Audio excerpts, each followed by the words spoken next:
ಖಂಡ್ರೆ ಸಾಹೇಬ್ರೆ, ನಮ್ಮ ಪಕ್ಷದ ಮಾಜಿ ಮಂತ್ರಿಗಳಂತ ರೇವಣ್ಣವರು,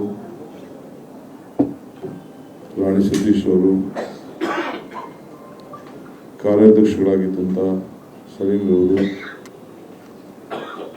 ಸುದರ್ಶನ್ ಅವರು, ಜಿ.ಸಿ. ಚಂದ್ರಶೇಖರ್ ಅವರು, ನಾರಾಯಣಸ್ವಾಮಿ ಅವರು, ಸಂಪಂಗಿಯವರು, ಇನ್ನೆಲ್ಲ ನಮ್ಮ KPCC ಎಲ್ಲ ಪದಾಧಿಕಾರಿಗಳು, ಎಲ್ಲ ಮಾಜಿ ಶಾಸಕರು, ಜಿಲ್ಲಾ ನಾಯಕರು, ಐನಾಪುರೆಲ್ಲ ಕೂಡ ಇದ್ದಾರೆ. ಸೇವಾದಳ, ಯೂತ್ ಕಾಂಗ್ರೆಸ್, NSU ಎಲ್ಲ ಕೂಡ. ಯೂತ್ ಕಾಂಗ್ರೆಸ್ ಅವರು ಒಂದು ಬ್ಲಡ್ ಕ್ಯಾಂಪ್ ಕೂಡ ಇಟ್ಟಿದ್ದಾರೆ ಅಂತೇಳಿ ತಿಳಿಸಿದ್ದಾರೆ. ಇವತ್ತು ನಾವೆಲ್ಲ ರಾಜೀವ್ ಗಾಂಧಿ ಅವರ ಪುಣ್ಯ ಸ್ಮರಣೆಯನ್ನ ಆಚರಣೆ ಮಾಡ್ತಾ ಇದ್ದೇವೆ.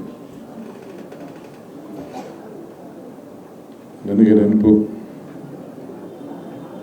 ಪಾರ್ಲಿಮೆಂಟ್ ಎಲೆಕ್ಷನ್ ನಡೀತಾ ಇತ್ತು. ಮಧ್ಯದಲ್ಲಿ ನಡೆದಂತ ದುರ್ಘಟನೆ, ಅದಾದ್ಮೇಲೆ ಎಲೆಕ್ಷನ್ ತಿರ್ಗಾ ಮಧ್ಯಕ್ಕೆ ನಿಂತು ಪೋಸ್ಟ್ಪೋನ್ ಆಗಿ ಮತ್ತೆ ಎಲೆಕ್ಷನ್ ಕೆಲವು ಕಾನ್ಸ್ಟಿಟ್ಯೂನ್ಸಿಗಳು 2-3 ದಿನ ಲೇಟ್ ಆಗಿ ಎಲೆಕ್ಷನ್ ಅನೌನ್ಸ್ಮೆಂಟ್ ಮಾಡಿದ್ರು. ಈ ದೇಶಕ್ಕೋಸ್ಕರ, ಈ ದೇಶದ ಐಕ್ಯತೆ, ಸಮಗ್ರತೆ, ಶಾಂತಿಗೋಸ್ಕರ ಪ್ರಾಣ ತ್ಯಾಗ ಮಾಡಿದ್ರು. ಈ ದೇಶಕ್ಕೆ ಒಬ್ಬ ಮಹಾನ್ ನಾಯಕ ಪ್ರಾಣ ಅರ್ಪಣೆ ಮಾಡಿದಂಥ ಒಬ್ಬ ಸ್ಮರಣೆ ಮಾಡುವಂಥ ಒಂದು ಪವಿತ್ರವಾದಂಥ ದಿನ. ಈ ದೇಶದಲ್ಲಿ ಯುವ ಶಕ್ತಿಯನ್ನ ಬೆಳೆಸಿ ನೂರಾರು ನಾಯಕರುಗಳನ್ನ, ಸಾವಿರಾರು ನಾಯಕರುಗಳನ್ನ ಈ ದೇಶಕ್ಕೆ ನಾಯಕತ್ವವನ್ನು ಕೊಟ್ಟಂತ ಒಬ್ಬ ನಾಯಕನನ್ನ ಸ್ಮರಣೆ ಮಾಡಿಸಂತ ಒಂದು ಪವಿತ್ರವಾದಂಥ ದಿನ. ರಾಜೀವ್ ಗಾಂಧಿ ಅವರ ಬಗ್ಗೆ ಮಾತಾಡಬೇಕು ಅಂದ್ರೆ ಇಡೀ ದಿನ ಮಾತಾಡಬಹುದು. ಯುವಕರ ಬಗ್ಗೆ, ಯುವಕರ ನಾಯಕತ್ವದ ಬಗ್ಗೆ, ಪಂಚಾಯತ್ ರಾಜ್ ವ್ಯವಸ್ಥೆ ಬಗ್ಗೆ ಮತ್ತು ಹೊಸ ಶತಮಾನಕ್ಕೆ. ನಾನು ಸ್ಟೂಡೆಂಟ್ ಲೀಡ್ ಇದ್ದೆ. ಬೆಂಗಳೂರಲ್ಲಿ ನನ್ನ ಮನೇಲಿ ಫೋನ್ ಇರಲಿಲ್ಲ, ಲ್ಯಾಂಡ್ ಲೈನ್ ಇರಲಿಲ್ಲ. ಆವತ್ತಿನ ಕಾಲದಲ್ಲಿ ನಮ್ಮ ರಾಜಗೋಪಾಲ್ ಅಂತ MP ಇದ್ರು. ಅವ್ರ ಹತ್ರ MP-ಗಳಿಗೆ ಫೋಟೋ ಇತ್ತು, ಇದು ಕೋಟಾ ಇತ್ತು, 10 ಫೋನ್ ಕೊಡ್ತಿದ್ರು. ರಾಜ್ಯಸಭಾ MP-ಗಳಿಗೆ, MLA MP-ಗಳಿಗೆಲ್ಲ ಗ್ಯಾಸು ಕೊಡ್ತಿದ್ರು. ಗ್ಯಾಸು ಆಗ ಈ ರೀತಿ ಗ್ಯಾಸು ಯಾರು ಬೇಕಾದ್ರೂ ಸಿಗ್ತಿರ್ಲಿಲ್ಲ. ಸೊ ನಾನು ಊರಿಂದ ಇಲ್ಲಿ ಬಂದು ಮನೆ ಮಾಡ್ಕೊಂಡಿದ್ದೆ ಬೆಂಗಳೂರಲ್ಲಿ, ಸ್ಟೂಡೆಂಟ್ ಲೀಡರ್ ಆಗಿದ್ದಾಗ. ಸೊ ಆಗ MP ಕೋಟಾ ಬರ್ಸ್ಕೊಂಡು ಹೋಗ್ಬೇಕಾದಂಥ ಒಂದು ಪರಿಸ್ಥಿತಿ ಅವತ್ತಿತ್ತು. ಆಗ ಇನ್ನ ರಾಜೀವ್ ಗಾಂಧಿ ಅವರು ರಾಜಕೀಯಕ್ಕೆ ಬಂದಿರಲಿಲ್ಲ. ರಾಜೀವ್ ಗಾಂಧಿ ಅವರು ರಾಜಕೀಯಕ್ಕೆ ಬಂದಾಗ ಇಲ್ಲಿ ಅವ್ರಿಗೆ ವಿಮಾನ ನಿಲ್ದಾಣದಲ್ಲಿ ಒಂದು ದೊಡ್ಡ ಭವ್ಯವಾದಂಥ ಒಂದು ಸ್ವಾಗತ ಇದೆ. ಇಲ್ಲೆಲ್ಲ ಆರ್ ಮಂಜು ಇದ್ದಾನೆ, ಆರ್ ಮಂಜು, ಸಂಪಂಗಿ, ನಮ್ಮ ಸತ್ತಿ ಎಲ್ಲ ಇದ್ದಾರೆ. 2 ಗುಂಪು, ಹರಿಪ್ರಸಾದ್ ಒಂದು ಗುಂಪು, ರಮೇಶ್ ಒಂದು ಗುಂಪು, ಜಾರ್ಜ್ ಒಂದು ಗುಂಪು. ಇಲ್ಲೆಲ್ಲ ಉದಯ ಇದ್ದಾನೆ, ಇವನು ಪಾಲ್ದಾರ. ದೊಡ್ಡ ಗಲಾಟೆ. FM ಖಾನು ಒಂದು ಫ್ಲೈಟ್ ತರ ಮಾಡ್ಬಿಟ್ಟು ತಂದು ಜೀಪ್ ತಂದು ನಿಲ್ಸಿದ್ರು. ಇನ್ನೊಂದು ಕಾರು, ಜಾರ್ಜ್ ಕಾರ್ ಬಂದು ನಿಂತು. ಜಾರ್ಜ್ ಯೂತ್ ಕಾಂಗ್ರೆಸ್ ಅಧ್ಯಕ್ಷರು, ನಾವೆಲ್ಲ ವಿದ್ಯಾರ್ಥಿ ನಾಯಕರು. ಸೊ ಆಗ ಜಾರ್ಜ್ ಯೂತ್ ಕಾಂಗ್ರೆಸ್ ಪ್ರೆಸಿಡೆಂಟ್ ಗಾಡಿಗೆ ಹತ್ತಿದ್ರೆ ಹೊರತು FM ಖಾನ್ ಗಾಡಿಗೆ ಅವತ್ತು ರಾಜೀವ್ ಗಾಂಧಿ ಅವರು ಹತ್ತಲಿಲ್ಲ. ದೊಡ್ಡ ಘಟನೆಗಳೆಲ್ಲ ನನಗೆ ಮೆಲುಕಾಗಕ್ಕೆ ಹೋದರೆ ಗಂಟೆಗಟ್ಟಲೆ ಭಾಷಣ ಮಾಡಬೇಕಾಗ್ತದೆ. ನಾನು, ಸಲೀಮು, ರತ್ನಪ್ರಭಾ ಇಲ್ಲಿ 3 ಜನ ಕೂತಿದ್ದೀವಿ. ನಮ್ಮನ್ನ ನಾರ್ತ್ ಕೊರಿಯಾ ಕಳಿಸ್ಕೊಟ್ಟಿದ್ರು. ಎಲ್ಲ ಯೂತ್ ಕಾಂಗ್ರೆಸ್ ಅವ್ರನ್ನ ನಾವೆಲ್ಲ, ಇವರು NSU ಯೂತ್ NSU ಪ್ರೆಸಿಡೆಂಟ್ ಇದ್ರು, ಅವರು ಮಹಿಳಾ ಕಾಂಗ್ರೆಸ್ಸಲ್ಲಿದ್ದರು, ನಾನು ಯೂತ್ ಕಾಂಗ್ರೆಸ್ಸಲ್ಲಿದ್ದೆ. ಹರಿಪ್ರಸಾದ್ ನಾವೆಲ್ಲ 22 ದಿನ ವರ್ಲ್ಡ್ ಯೂತ್ ಆ್ಯಂಡ್ ಸ್ಟೂಡೆಂಟ್ ಫೆಸ್ಟಿವಲ್ಗೆ ಕಳಿಸ್ತಿದ್ದೆ. ಅವರು prime minister, all party delegation. ಇಡೀ ವಿಶ್ವದಲ್ಲೇ ನಮ್ಮ ಹುಡುಗರುಗಳಿಗೆ ಪರಿಚಯ ಆಗಲಿ ಅನ್ನೋ ದೃಷ್ಟಿಯಿಂದ ವಿದೇಶಕ್ಕೆಲ್ಲ ಕಳಿಸಿ ನಮಗೆಲ್ಲ ಅನೇಕ ಎಲ್ಲ ದೇಶಗಳ ಜೊತೆ ಪರಿಚಯ ಮಾಡಿಕೊಳ್ಳುವಂಥ ಒಂದು ದೊಡ್ಡ ಪದ್ಧತಿ ಸಂಪ್ರದಾಯವನ್ನು ಅವರೆಲ್ಲ ಕೂಡ ಬೆಳೆಸ್ಕೊಂಡು ಬರ್ತಾಯಿದ್ರು. 180 ದೇಶ. ನಾನು ಅಲ್ಲಿ ಫೆಸ್ಟಿವಲ್ಲು ನನಗೆ ಈಗೂ ನನಗೆ ನೆನಪು. ಅಲ್ಲಿ ನಡೆದಂಥ ಉದ್ಘಾಟನಾ ಸಮಾರಂಭ, ಅಲ್ಲಿ ನಡೆದಂಥ ಕ್ಲೋಸಿಂಗ್ ಸಮಾರಂಭ ಇನ್ನು ನನ್ನ ಕಣ್ಣಿಗಿದೆ. ನಾನು ಅವತ್ತು ಅಂದ್ಕೊಂಡೆ ಮುಂದಕ್ಕೆ ನಾನು ಮಂತ್ರಿ ಆಗ್ಬೋದು ಅಂತ ನನಗೆ ಅವತ್ತೇ ಇತ್ತು. ಅಷ್ಟೊಂದು ಅಸೆಂಬ್ಲಿ ಸೋತಿದೆ, ನಾನು ಆಗ್ಬೋದು ಅಂತಿತ್ತು. ಆದರೆ ಮತ್ತೆ ಇಂಥ ಫೆಸ್ಟಿವಲ್ ನನಗೆ ಸಿಗುವುದಿಲ್ವೇನೋ ಒಂದು ಭಾವನೆ ಕೂಡ ನನಗೆ ಬಂದಿತ್ತು. ಅಷ್ಟು ಆನಂದಕರವಾದಂಥ ಘಟನೆಗಳು, ಅನುಭವಗಳು ಆವತ್ತು ನಮ್ಮ ಮೇಲೆ ಇವತ್ತು ಬೀರಿದೆ. ಭಾಳ ಜನ ದೊಡ್ಡ ದೊಡ್ಡ ನಾಯಕರುಗಳೆಲ್ಲ ಅವತ್ತು ನಮ್ಮ ಜೊತೆ ಆ ಪ್ರವಾಸದಲ್ಲಿ ಹರಿಪ್ರಸಾದ್ ಅದಿಯಾಗಿ ನಮ್ಮ ಟೀಮ್ನೆಲ್ಲ ಅವತ್ತು ಒಂದು ಕಾಲದಲ್ಲಿ ಅವರು all India youth Congress vice president ಇದ್ದರು. ಎಲ್ಲ ಕೂಡ ನಾವೆಲ್ಲ ಹೋಗಿ ಬಂದು ಹಂಗೆ ಯುವಕರನ್ನು ಬೆಳೆಸೋದ್ರಲ್ಲಿ ಭಾಳ ಪ್ರಮುಖವಾದಂಥ ಪಾತ್ರ. ಅವ್ರು ಪ್ರಧಾನಮಂತ್ರಿ ಆದಾಗ HK ಪಾಟೀಲ್ರು, KH ಪಾಟೀಲ್ರು ಅಧ್ಯಕ್ಷರು, ಇಲ್ಲಿ ವೀರಪ್ಪ ಮೊಯ್ಲಿ ಅಪೋಸಿಷನ್ ಲೀಡ್ರು. ಬಹುಶಃ ಒಂದು 70 ಜನ ಯುವಕರಿಗೆ, ಹೊಸ ಯುವಕರಿಗೆ 85ರಲ್ಲಿ ಟಿಕೆಟ್ ಸಿಕ್ತು. ನಾನು ಒಬ್ಬ ಸ್ಟೂಡೆಂಟ್ ಲೀಡ್ರು. ನಾನು ಸಲೀಮಿಲ್ಲ ಟಿಕೆಟ್ ಕೊಡಲಿಲ್ಲ. ಇವರು ವಿನಯ್ ಕುಮಾರ್ ಸೊರ್ಕಿ, SM ನಾಗರಾಜ, ಎಲ್ಲರಿಗೂ 3-4 ಜನಕ್ಕೆ ಆಗ ವಿದ್ಯಾರ್ಥಿ ನಾಯಕರುಗಳಿಗೆ ಟಿಕೆಟ್ ಕೊಟ್ಟರು. ಸೊ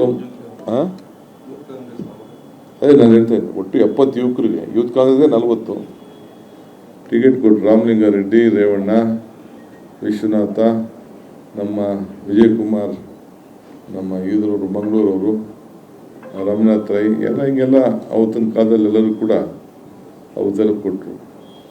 ಮಂತ್ರಿ ಮಾಡುವಾಗ ಕೂಡ ಆಗ ನಾನು ಮೊದಲನೇ ಬಾರಿಗೆ MLA ಆದೆ. ಅಷ್ಟೊತ್ತಿಗೆ ನನ್ನ ಕ್ಯಾಂಪೇನಿಗೂ ಬಂದಿದ್ದರು ರಾಜೀವ್ ಗಾಂಧಿಯವರು ಕನಕಪುರಕ್ಕೆ. MLA ಆದೆ. ನಂದು ರೇವಣ್ಣದ ಎಲೆಕ್ಷನ್ಗೆಲ್ಲ ರಾಮನಗರದಲ್ಲೂ ಬಂದು ಪ್ರಚಾರಕ್ಕೆ ಬಂದಿದ್ದರು, ರಾಮನಗರಕ್ಕೆ. ಅದಾದಮೇಲೆ ತಿರ್ಗಿ 2ನೇ ಟೈಮು ಬಂದರು. ನನಗೆ ಬಂದಾಗ ಕೊನೆಗೆ ರಾಮನಗರದಲ್ಲಿ, ಚನ್ನಪಟ್ಟಣದಲ್ಲಿ ಒಂದು ಗಲಾಟೆ ನಡೀತು, ಹಿಂದೂ ಮುಸ್ಲಿಮ್ಸ್ ಗಲಾಟೆ ನಡೀತು. ಅವತ್ತು ನನಗೆ ಅದಾದಮೇಲೆ ನನ್ನ ಕಾರಲ್ಲಿ ಕುಂಡಿಸ್ಕೊಂಡು ಬೆಂಗಳೂರವರೆಗೂ ನನ್ನನ್ನು ಕರ್ಕೊಂಡು ಬಂದು ವೀರೇಂದ್ರ ಪಾಟೀಲ್ಗೆ ಸ್ವಲ್ಪ ಆರೋಗ್ಯ ಸರಿ ಇರಲಿಲ್ಲ. ನಾನು ಆ ಘಟನೆ ಎಲ್ಲ ನನಗೆ ಬಿಚ್ಚಿ ಹೇಳಲಿಕ್ಕೆ ನಾನು ತಯಾರಿಲ್ಲ. ಅದಾದಮೇಲೆ ಮುಖ್ಯಮಂತ್ರಿ ಬದಲಾವಣೆ ಆಗಬೇಕಾದ ಪರಿಸ್ಥಿತಿ ಬಂತು, ಆರೋಗ್ಯ ಸರಿ ಇಲ್ಲದ್ರಿಂದ. ಆಮೇಲೆ ಬೆಳಗ್ಗೆ ರಾತ್ರಿ ತೀರ್ಮಾನ ಆಯಿತು. ತಿರ್ಗಾ ಬಂಗಾರಪ್ಪನವರು ಮುಖ್ಯಮಂತ್ರಿ ಆದರು. ಬಂಗಾರಪ್ಪನವ್ರು ಒಂದು ಸಂದೇಶ ಕೊಟ್ಟರು. ಎಲ್ಲ ಸಮುದಾಯದಲ್ಲೂ ಕೂಡ ಒಬ್ಬೊಬ್ಬ ಯುವಕರನ್ನ ಸೆಕೆಂಡ್ ಲೈನ್ ಲೀಡರ್ಶಿಪ್ನ ನೀವು ಆಯ್ಕೆ ಮಾಡಬೇಕು. ಮಂತ್ರಿಮಂಡಲದಲ್ಲಿ ಯಾರೇ ಇರಲಿ, ಯಾವುದೇ ಜಾತಿ ಮತ್ತೊಂದು ಏನೇ ಬಂದರೂ ಚಿಂತೆ ಇಲ್ಲ, 2 ಆದರೂ ಚಿಂತೆ ಇಲ್ಲ, ಒಂದೊಂದು ಸಮುದಾಯಕ್ಕೆ ಒಬ್ಬೊಬ್ಬ ಯುವಕರನ್ನ ನೀವು ತಯಾರು ಮಾಡಬೇಕು, ಕ್ಯಾಬಿನೆಟ್ ತಗೋಬೇಕು ಅಂತೇಳಿ ಮಾರ್ಗದರ್ಶನವನ್ನು ಕೊಟ್ಟರು. ಆಗ ನಾನು, ನಮ್ಮ ರಾಜ ಅಮರೇಶ್ ನಾಯ್ಕ, ಈಗ BJPಯಿಂದ MP ನಿಂತವ್ರೆ, ನಾಡಗೌಡರು, ರಮೇಶ, ನಜೀರು, ಅಷ್ಟೊತ್ತಿಗೆ ಜಾರ್ಜ್ ಮಂತ್ರಿ ಆಗೋಗಿದ್ರು ವೀರೇಂದ್ರ ಪಾಟೀಲ್ ಕಾಲದಲ್ಲಿ. ಹಿಂಗೆಲ್ಲ ಉಸ್ತಾದು ಎಲ್ಲ ಸೇರಿ ನಮ್ಮನ್ನೆಲ್ಲ ಮಂತ್ರಿ ಮಾಡಿದ್ರು. ಮಂತ್ರಿ ಮಾಡಿ ನಾವೆಲ್ಲ ಆ ಸಂಪುಟದಲ್ಲಿ ಮಂತ್ರಿ ಮಾಡಿದ್ರು. ನಾನು ಯಾಕೆ ಹೇಳ್ತಾ ಇದ್ದೀನಿ ಅಂದರೆ, ಅವ್ರು ಯಾವತ್ತೂ ಕೂಡ, ನಾನು ಇಲ್ಲಿ ಜಿಲ್ಲಾ ಪಂಚಾಯತಿ ಮೆಂಬರ್ ಆಗಿದ್ದಾಗ, ಈಗ ನಾರಾಯಣ ಸ್ವಾಮಿನೂ ನಮ್ಮ ಜೊತೆ ಇದ್ದಾರೆ, ಅವ್ರ ದಳದಲ್ಲಿದ್ದರು ಅವರು. ಇಲ್ಲಿ ಜಯಪ್ರಕಾಶ್ ನಾರಾಯಣ ಒಂದು ಟ್ರೈನಿಂಗ್ ಸೆಂಟರ್ ಇದೆ, ಅಲ್ಲಿ ಜಿಲ್ಲಾ ಪಂಚಾಯತ್, ತಾಲೂಕ್ ಪಂಚಾಯತಿ ಬಗ್ಗೆ ಒಂದು ದೊಡ್ಡ ಚರ್ಚೆ, ಹೆಂಗೆ ಮಾಡಬೇಕು, ಏನು ಮಾಡಬೇಕು ಅಂತ. ಆಗ ಮಣಿಶಂಕರ್ ಅಯ್ಯರು ಅಲ್ಲಿ ಇದ್ದರು. ನಾನು ಕೇಳಿದೆ, ನಮ್ಮ ರಾಜ್ಯದ ನಾನು ಜಿಲ್ಲಾ ಪಂಚಾಯತಿ ಮೆಂಬರ್ ಇದ್ದೆ, ರೇವಣ್ಣ ಮುನ್ಸಿಪಾಲ್ಟಿ ಅಲ್ಲಿ ಮಾಗಡಿ ಮುನ್ಸಿಪಾಲ್ಟಿಲಿ ಅವರಿದ್ದರು. ನಾನು ಕೇಳಿದೆ, ಯಾಕೆ ಇದನ್ನ ಅವಶ್ಯಕತೆ ಏನಿದೆ ನಮ್ಮಲ್ಲಿ ಇದೆಯಲ್ಲ ಅಂತ 73-74 ಅಮೆಂಡ್ಮೆಂಟ್ ತರುವಾಗ ಒಂದು 200 ಜನ ಕರೆದು ಒಂದು ಟ್ರೈನಿಂಗ್ ಕ್ಯಾಂಪ್ ಮಾಡಿ ಅಭಿಪ್ರಾಯ ಕೇಳಿದ್ರು. ಆಗ ಜಾಫರ್ ಶರೀಫ್ ಆ ಭಾಗದ MP ಆಮೇಲೆ ಮಂತ್ರಿ ಕೂಡ ಏನೋ ಇದ್ರು, ಅವರು ಕೇಳಿದ್ರು ಅಲ್ಲೇ ನಡೀತದಲ್ಲ. ಆಗ ಅವ್ರು ಹೇಳಿದ್ರು, ನಾನು ಇದನ್ನ ಸಿಸ್ಟಮ್ನ ತರ್ತಾ ಇರೋದು ಎಂದಕ್ಕೆ ಅಂದರೆ ಜಿಲ್ಲಾ ಪಂಚಾಯತ್, ಗ್ರಾಮ ಪಂಚಾಯತಿ ಮತ್ತು ತಾಲೂಕ್ ಪಂಚಾಯತಿ ಈ 3 ಸಿಸ್ಟಮ್ನ ಯಾಕೆ 73-74ನೇ ತಿದ್ದುಪಡಿ ನಡೀತಾ ಇದೆ ಅಂತಂದರೆ ಪಂಚಾಯತಿಂದ ಪಾರ್ಲಿಮೆಂಟ್ವರೆಗೂ ನಾಯಕರುಗಳು ಬೇಕೀಗ ಈ ಪ್ರಜಾಪ್ರಭುತ್ವ ವ್ಯವಸ್ಥೆಯಲ್ಲಿ. This is an amendment to create young leaders and new leaders of all sections of the society. A leader is one to create leaders, not followers. ಅದಕ್ಕೋಸ್ಕರ ನಾನು ಈ ಅಮೆಂಡ್ಮೆಂಟ್ನ ಎಲ್ಲ ಪಂಚಾಯತಿ ಮಟ್ಟದಿಂದ ಮುನ್ಸಿಪಾಲಿಟಿ ಮಟ್ಟದಿಂದ ನಾಯಕರುಗಳು ತಯಾರಾಗಲಿ ಅನ್ನೋ ದೃಷ್ಟಿಯಿಂದ ನಾನು ಈ ಅಮೆಂಡ್ಮೆಂಟ್ನ ತರ್ತಾ ಇದ್ದೀನಿ ಅಂತ ಹೇಳಿದ್ರು. ಅದಾದಮೇಲೆ ನಾನು ಸ್ವಲ್ಪ ಅಧ್ಯಯನ ಮಾಡಿದೆ. ಈ ದೇಶಕ್ಕೆ ನಮ್ಮ ಪ್ರಧಾನಮಂತ್ರಿ ಆಗಿದ್ದಂಥ ಜವಾಹರ್ಲಾಲ್ ನೆಹರು ಕೂಡ, ನಾನು ಕೆಲವ್ರಿಗೆಲ್ಲ ಇದನ್ನು ಹೇಳ್ತಾ ಇದ್ದೀನಿ, ನೀವು ಇದನ್ನೆಲ್ಲ ಗಮನಿಸಿ. ಎಲ್ಲ ಏಕದಮ್ MLA ಬೇಕು, MSc ಬೇಕು, MP ಬೇಕು ಅಂತ ಅರ್ಜಿ ಹಾಕೋ ಬರ್ತಾ ಇದ್ದೀರಲ್ಲ. ಈ ದೇಶದ ಪ್ರಧಾನಮಂತ್ರಿ ಆಗಿದ್ದಂಥ ಪಂಡಿತ್ ಜವಾಹರ್ಲಾಲ್ ನೆಹರು ಅವರು ಅಲಹಾಬಾದ್ನ ಮುನ್ಸಿಪಾಲಿಟಿ ಅಧ್ಯಕ್ಷರಾಗಿದ್ದರು.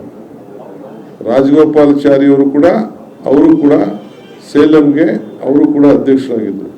ಕೆಂಗಲ್ ಹನುಮಂತಯ್ಯನವರು ಅವರು ಕೂಡ ಬೆಂಗಳೂರಿಗೆ ಮುನ್ಸಿಪಾಲಿಟಿಗೆ ಆಗಿದ್ದರು. ಈಗ ACC ಅಧ್ಯಕ್ಷರು ಗುಲ್ಬರ್ಗ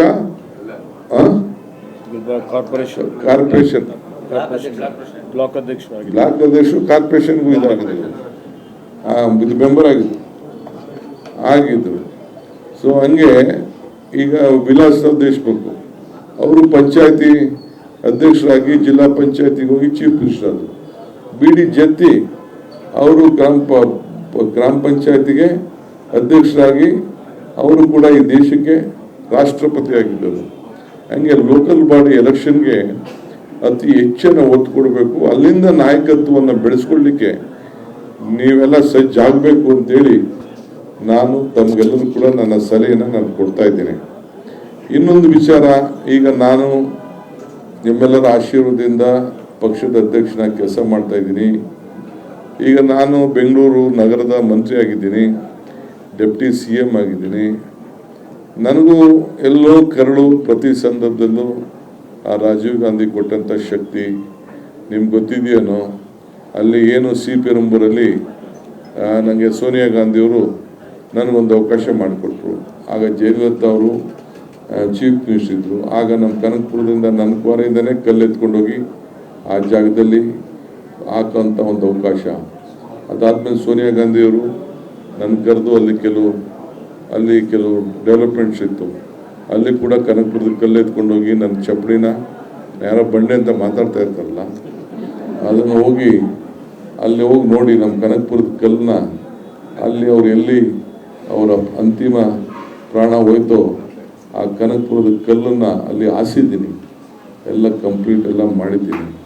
ಹಂಗೆ ನಮಗೂ ಅವ್ರಿಗೂ ಇರೋಂಥ ಒಂದು ಭಕ್ತಗೂ ಭಗವಂತನಿಗೂ ಇರೋಂಥ ಸಂಬಂಧ ಇದ್ದಂಗೆ ಗಾಂಧಿ ಕುಟುಂಬಕ್ಕೂ ನಮಗೂ ಇರೋಂಥ ಒಂದು ಸಂಬಂಧ ಇದು. ಈಗ ಇಲ್ಲಿ ನಾನು ಮಂತ್ರಿ ಆಗಿದ್ದು, ಇಲ್ಲೆಲ್ಲ ನಮ್ಮ ಇವರಿದ್ದಾನೆ ಉದಯ ಹಿಂದೆಗಡೆ, first signature deputy chief minister ಆಗಿ ಮಾಡಿದ್ದು ಏನಪ್ಪ ನಾನು ಅಂದರೆ, ಮೊದಲು ಏನು ನಮ್ಮ ರಾಜೀವ್ ಗಾಂಧಿ ಸ್ಟ್ಯಾಚ್ಯೂ ಇತ್ತು ಆ ಸ್ಟ್ಯಾಚ್ಯೂ ಸರಿ ಇಲ್ಲ ಅಂತೇಳಿ ಹೊಸ ಸ್ಟ್ಯಾಚ್ಯೂನ ಮಾಡಿಸಿ ನಾನು ಮಲ್ಲಿಕಾರ್ಜುನ ಖರ್ಗೆ ಅವ್ರನ್ನ ಮುಖ್ಯಮಂತ್ರಿಗಳನ್ನ ಕರೆಸಿ ಶೇಷಾದ್ರಿಪುರಮಲ್ಲಿ ಮಂತ್ರಿ ಮಾಲ್ ಎದುರುಗಡೆ ಅದನ್ನು ಈಗ ಉದ್ಘಾಟನೆ ಕೂಡ ಮಾಡಿಸಿದ್ದೇನೆ. ಜೊತೆಗೆ ಏನು ನಮ್ಮ ಹಿಂದೆ ಕೃಷ್ಣ ಅವ್ರ ಕಾಲದಲ್ಲಿ ಒಂದು ಕಾರಿಡಾರ್ಗೆ ನಾನು ಯೂನಿಯನ್ ಮಿನಿಸ್ಟರ್ ಆಗಿದ್ದಾಗ ಒಂದು ಪ್ಲ್ಯಾನ್ ಹಾಕಿದ್ದು, ಸಿಗ್ನಲ್ ಫ್ರೀ ಕಾರಿಡಾರ್ ಅಂತೇಳಿ, ಆ ಓಕ್ಲಿಪುರಂತವ್ರು ಅಲ್ಲೂ ನೀವು ನೋಡಿ ಗಮನಿಸಿ, ಅದಕ್ಕೂ ಕೂಡ ರಾಜೀವ್ ಗಾಂಧಿ ಅವರ ಹೆಸರನ್ನ ಸಿಗ್ನಲ್ ಫ್ರೀ ಕಾರಿಡಾರ್ ಅಂತ ಹೇಳಿ ಹೆಸರಿಟ್ಟಿದ್ರು. ಸೊ ನಾನು ಬೆಂಗಳೂರು ನಗರದ ಮಂತ್ರಿ ಆದಮೇಲೆ ಡೆಪ್ಟಿ CM ಮಿನಿಸ್ಟರ್ ಆದಮೇಲೆ ಫಸ್ಟು ಸಿಗ್ನೇಚರು, ಫಸ್ಟು ನನ್ನ ಗ್ರ್ಯಾಂಟು, ಡಿಕ್ಷನರಿ ಗ್ರ್ಯಾಂಟು ಯಾವುದಕ್ಕಾರ ಕೊಟ್ಟಿದ್ದೀನಿ ಅಂತಂದರೆ ರಾಜೀವ್ ಗಾಂಧಿಯವರ ಸ್ಟ್ಯಾಚ್ಯೂನ, ಹೊಸ ಸ್ಟ್ಯಾಚ್ಯೂನ ಮಾಡಲಿಕ್ಕೆ. ನಾನು ಇರ್ತೀನೋ ಇಲ್ಲೋ ನಾವು ಗ್ಯಾರಂಟಿ, ನಾವು ಯಾರು, ನೀವು ಇಲ್ಲ ನಾನು ಇಲ್ಲ. ನಾನು ಹಾಗಾಗಿ ಹೇಳ್ತಾ ಇರ್ತೀನಿ, ಮನುಷ್ಯನ ಹುಟ್ಟು ಆಕಸ್ಮಿಕವಾದ್ದು, ಸಾವು ಅನಿವಾರ್ಯ, ಜನನ ಉಚಿತ, ಮರಣ ಖಚಿತ ಅಂತ. ಈ ಹುಟ್ಟು ಸಾವಿನ ಮಧ್ಯದಲ್ಲಿ ನಾವು ಏನು ಮಾಡ್ತೀವಿ ಅಂತ ಭಾಳ ಮುಖ್ಯ. ಹಂಗೆ ಬೆಂಗಳೂರು ನಗರದಲ್ಲಿ ರಾಜೀವ್ ಗಾಂಧಿ ಅವ್ರದ್ದು ಒಂದು ಒಳ್ಳೆ ಪುತ್ಥಳಿ ಇರಲಿಲ್ಲ. ಅದಕ್ಕೆ ಈಗ ಏನಾದ್ರು ಒಂದು ನಾವು ಮಾಡಬೇಕು ಅನ್ನೋ ದೃಷ್ಟಿಯಿಂದ ಇವತ್ತು ಅದನ್ನು ನಾವು ಬದಲಾವಣೆ ಮಾಡ್ತಾ ಇದ್ದೇವೆ. ಮುಂದಕ್ಕೆ ಬೇಕಾದಷ್ಟು ಬರ್ತವೆ. ಈಗ ನಾವು ಇಂದಿರಾ ಗಾಂಧಿ ಅವರ ಹೆಸರಿನಲ್ಲಿ ಕ್ಯಾಂಟೀನ್ಗಳು ಮಾಡಿದ್ದೇವೆ, ಯೂನಿವರ್ಸಿಟಿ ಮಾಡಿದ್ದೇವೆ. ಇನ್ನು ಬೇಕಾದಷ್ಟು ಅವಕಾಶಗಳು ಸಿಗ್ತದೆ. ಹಿಂದೆ ರಾಜೀವ್ ಗಾಂಧಿ ಅವರ ಹೆಸರಿನಲ್ಲಿ ರಾಜೀವ್ ಯುವ ಶಕ್ತಿ ಕೇಂದ್ರ ಅಂತೇಳಿ ಮಾಡಿದ್ದೆ. ಕೆಲವು ಕಾರಣದಿಂದ ಅದಕ್ಕೆ ಒಂದು ಅಂತ್ಯ ಅಭಿವೃದ್ಧಿ ಆಗಲಿಲ್ಲ. ಬಟ್ ನಾನು ಈಗ ಅದ್ರ ಬಗ್ಗೆ ನಾನು ಮಾತಾಡಕ್ಕೆ ಹೋಗೋದಿಲ್ಲ. ಮತ್ತೆ ಅದಕ್ಕೆ ಮರುಜೀವ ಕೊಡುವಂಥ ಕಾಲ ಬರ್ತದೆ. ಬಂದಂಥ ಸಂದರ್ಭದಲ್ಲಿ ಮುಂದಿನ ದಿನದಲ್ಲಿ ನಾನು ಅದ್ರ ಬಗ್ಗೆ ಸರಿಯಾದ ರೀತಿಯಲ್ಲಿ ಯೋಜನೆಗಳನ್ನು ತಯಾರು ಮಾಡಿ ಯುವಕರನ್ನ ಈಗ ಎಲೆಕ್ಷನ್ ಇದು ಇನ್ನು ಕೋಡ್ ಆಫ್ ಕಂಡಕ್ಟ್ ಇದೆ ಮಾಡೋಕ್ಕಾಗ, ಇದನ್ನು ಮುಂದಕ್ಕೆ ಅದನ್ನು ಯಾವ ರೀತಿ ಮಾಡಬೇಕು ಅನ್ನೋ ದೃಷ್ಟಿಯಿಂದ ಮುಂದಕ್ಕೆ ಆಲೋಚನೆಯನ್ನು ಮಾಡ್ತೇನೆ. ಈಗ ಬೇಡ ಬಿಡಿ, ಅದನ್ನ ಟೈಮ್ ಇದೆ. I don't want to comment on that issue ನಾವು. ಈಗ ಇಷ್ಟಿದೆ. ಬೇರೆ ನಾನು ಕಾರ್ಯಕರ್ತರಿಗೆ, ರಾಜ್ಯದ ಕಾರ್ಯಕರ್ತರಿಗೆ ನಾನು ಹೇಳ್ತಾ ಇದ್ದೀನಿ, ಈಗ ರಾಜೀವ್ ಗಾಂಧಿ ಅವರು ತಂದಂಥ 73-74ನೇ ತಿದ್ದುಪಡಿಲೇ ಈ ಸ್ಥಳೀಯ ಸಂಸ್ಥೆ ಎಲೆಕ್ಷನ್ನ ನಾವು ಮಾಡಬೇಕಾಗಿದೆ. ಜಿಲ್ಲಾ ಪಂಚಾಯತಿ, ತಾಲೂಕ್ ಪಂಚಾಯತಿ, BBMP ಎಲೆಕ್ಷನ್ನು ಈಗ ಜನರ ಕೈಗೆ, ಕಾರ್ಯಕರ್ತರ ಕೈಗೆ ಅಧಿಕಾರ ಕೊಡಬೇಕು. ಅಧಿಕಾರ ಕೊಡೋದಕ್ಕೆ ನಾವೆಲ್ಲ ಸಜ್ಜಾಗಬೇಕು. ಇದಕ್ಕೆ ನೀವೆಲ್ಲರೂ ಕೂಡ ಸಿದ್ಧತೆಯನ್ನು ನೀವೆಲ್ಲ ಮಾಡ್ಕೊಳ್ಬೇಕು ಅಂತೇಳಿ ತಮ್ಮಲ್ಲಿ ನಾನು ಪ್ರಾರ್ಥನೆಯನ್ನು ಮಾಡ್ತಾ ಇದ್ದೀನಿ. ಹೊಸ ಯುವಕರಿಗೆ ಹೊಸ ಚಿಂತನೆ, ಹೊಸ ಆಲೋಚನೆ ಈ ಸಂದರ್ಭದಲ್ಲಿ ಬರಬೇಕು. ಪಕ್ಷದ ಎಲ್ಲ ಕಾರ್ಯಕರ್ತರು ಎಲೆಕ್ಷನ್ ಆಗೋಯ್ತು, ಗೆದ್ದೋ ಸೋತೋ ಅದು ಮುಖ್ಯ ಅಲ್ಲ. ನಮ್ಮ ಪಕ್ಷದ ಸಂಘಟನೆ, ನಾನು GC ಚಂದ್ರಶೇಖರ್ ಅವರಿಗೆ, ನಮ್ಮ ಅಡ್ಮಿನಿಸ್ಟ್ರೇಷನ್, ನಮ್ಮ ವರ್ಕಿಂಗ್ ಪ್ರೆಸಿಡೆಂಟ್ ನಾನು ಹೇಳಿದ್ದೀನಿ, ಎಲ್ಲ ಸೆಲ್ಗಳಲ್ಲಿ ಎಲ್ಲ ಕಂಪ್ಲೀಟ್ ಬ್ಲಾಕ್ ಇಂದ ಹಿಡಿದು ಸ್ಟೇಟ್ ಲೆವೆಲ್ವರೆಗೂ ಎಲ್ಲರೂ ಕೂಡ ಡಿಸಾಲ್ವ್ ಮಾಡೋಂಥ ಕಾಲ ಬರ್ತಾ ಇದೆ. ಯಾರು ಆಕ್ಟಿವ್ ಆಗಿರ್ತೀರಿ ಅವ್ರ ಕೆಲಸ. ಬರೀ ಕಾರ್ಡ್ಗೋಸ್ಕರ ಬಂದು ಇಲ್ಲಿ ಆಫೀಸ್ ಬೇರೆದಾದ್ರೆ ನಿಮ್ಮ ಮನೇಲಿ ಇಟ್ಕೊಂಡಿರಿ. ಒಂದೊಂದು ಯಾರು ಇಲ್ಲಿ ಲೀಡರ್ ಆಗಬೇಕು ಅಂತಿದ್ದೀರಿ, ನಿಮ್ಮ ಬೂತಲ್ಲಿ ನೀವು ಅಟ್ಲೀಸ್ಟ್ ನಿಮ್ಮ ಬೂತಲ್ಲಿ ನೀವು ಮೆಜಾರಿಟಿ ಕೊಡಲಿಲ್ಲ ಅಂದರೆ ನೀವು ನಾಯಕತ್ವ ಯಾರು ಕೂಡ ಕೇಳಬಾರದು. ಫಸ್ಟ್ ನಿಮ್ಮ ಬೂತಲ್ಲಿ ನೀವು ಲೀಡರ್ಶಿಪ್ ತಗೋಬೇಕು. ನೀವು ಎಲ್ಲಿ ವೋಟ್ ಹಾಕ್ತೀರಿ ಆ ವೋಟ್ ಎಲ್ಲಾರು ಬೂತ್ ಎಲ್ಲಾರು ಕೂಡ ನಿಮ್ಮ ಜನಕ್ಕೆ ನಿಮ್ಗೆ ಪರಿಚಯ ಇರಬೇಕು. ಆ ಬೂತ್ ಜವಾಬ್ದಾರಿ ತೆಗೆದುಕೊಡ್ಬೇಕು. ಆಗ ಮಾತ್ರ ಪಕ್ಷ ಕಟ್ಲಿಕ್ಕೆ ಸಾಧ್ಯ. ಇಲ್ಲ ಅಂದ್ರೆ ಪಕ್ಷ ಕಟ್ಲಿಕ್ಕೆ ಸಾಧ್ಯ ಇಲ್ಲ. ಖಾದಿ ಬಟ್ಟೆ ಹಾಕೊಂಡು, ಜೂಬ ಬಟ್ಟೆ ಹಾಕೊಂಡು, ಒಂದು ಕಾರ್ಡ್ ಇಟ್ಕೊಂಡು MLA ಮಾಡಿ, MLC ಮಾಡಿ, ಚೇರ್ಮನ್ ಮಾಡಿ ಅಂತಂದ್ರೆ ಇದೆಲ್ಲ ಆಗದೆ ಹೋದ ಕೆಲಸ. ನೀವು ಬೂತ್ ಅಲ್ಲಿ ನಿಂತ್ಕೊಳ್ಳಿ, ವೋಟ್ ಕೇಳಿ, 4 ವೋಟ್ ಹಾಕ್ಸಿ, ಆ ಬೂತ್ ಅಲ್ಲಿ ಮೆಜಾರಿಟಿ ತಗೊಬನ್ನಿ, ನೀವು ಲೀಡರ್ಶಿಪ್ ಕೇಳಿ. ಇಲ್ಲ ಅಂದ್ರೆ ದಯವಿಟ್ಟು ಹೊಸಬ್ರನ್ನ ನಾವು ತಯಾರು ಮಾಡ್ತೇವೆ. ಅದಕ್ಕೆ ನಾನೆಲ್ಲ ಸಿದ್ಧತೆಯನ್ನು ನಾವು ಮಾಡ್ಕೊಳ್ತೇನೆ.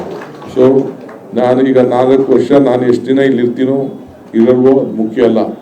ಓಕೆ, ನಮ್ಮ ಮುಂಚಿತವಾಗಿ ಒಂದು ಸರಿಯಾದ ರೀತಿಯಲ್ಲಿ ಒಂದು ಬುನಾದಿಯನ್ನ ಹಾಕೊಟ್ಟು ಇವತ್ತು ನಾವು ಹೋಗ್ಬೇಕಾಗಿದೆ.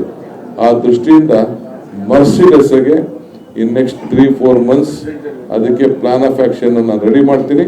ಅದಕ್ಕೆ ಎಲ್ಲ ಕಾರ್ಯಕರ್ತರು ನೀವೆಲ್ಲರೂ ಕೂಡ ರೆಡಿ ಆಗಬೇಕು ಅಂತ ನಾನು ಹೇಳ್ತೇನೆ.